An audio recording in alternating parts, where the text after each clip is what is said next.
ద్వితీయోపదేశ కాండము 6వ అధ్యాయము.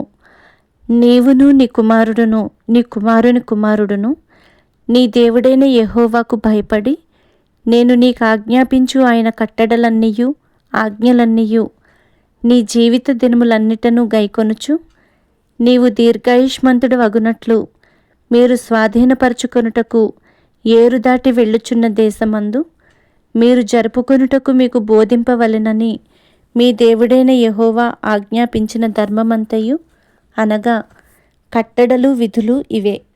కాబట్టి ఇశ్రాయేలు, నీ పితరుల దేవుడైన యెహోవా నీతో చెప్పిన ప్రకారము పాలు తేనెలు ప్రవహించు దేశములో మేలు కలిగి బహుగా అభివృద్ధి నొందునట్లు నీవు వాటిని విని అనుసరించి నడుచుకొనవలెను. ఇశ్రాయేలు వినుము, మన దేవుడైన యెహోవా అద్వితీయుడగు యెహోవా. నీ పూర్ణ హృదయముతోనూ నీ పూర్ణాత్మతోనూ నీ పూర్ణ శక్తితోనూ నీ దేవుడైన యెహోవాను ప్రేమింపవలెను. నేడు నేను నీకు ఆజ్ఞాపించు ఈ మాటలు నీ హృదయములో ఉండవలెను. నీవు నీ కుమారులకు వాటిని అభ్యసింపజేసి నీ ఇంట కూర్చుండునప్పుడును త్రోవను నడుచునప్పుడును పండుకొన్నప్పుడును లేచినప్పుడును వాటిని గూర్చి మాటలాడవలెను. సూచనగా వాటిని నీ చేతికి కట్టుకొనవలెను. అవి నీ కన్నుల నడుమ బాసికము వలె ఉండవలెను. నీ ఇంటి ద్వారబంధముల మీదను నీ గవనుల మీదను వాటిని వ్రాయవలెను.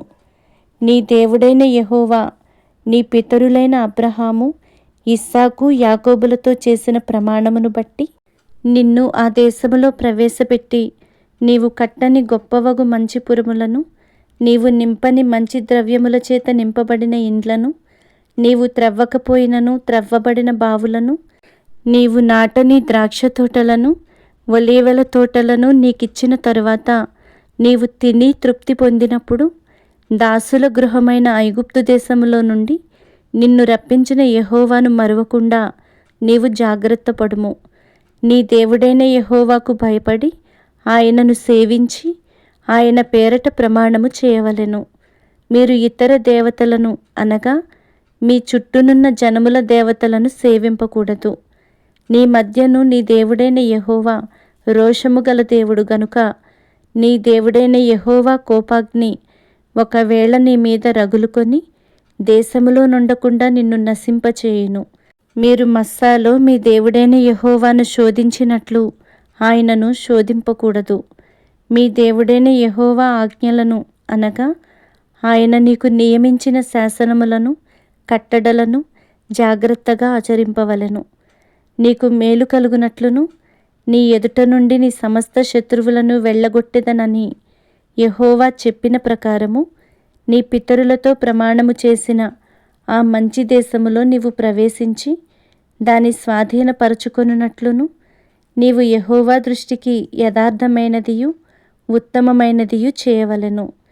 ఇక మీదట నీ కుమారుడు మన దేవుడైన యెహోవా మీకు ఆజ్ఞాపించిన శాసనములు కట్టడలు విధులు ఏవని నిన్ను అడుగునప్పుడు నీవు నీ కుమారునితో ఇట్లనుము, మనము ఐగుప్తులో ఫరోకు దాసులమై ఉండగా యెహోవా బాహుబలము చేత ఐగుప్తులో నుండి మనలను రప్పించెను.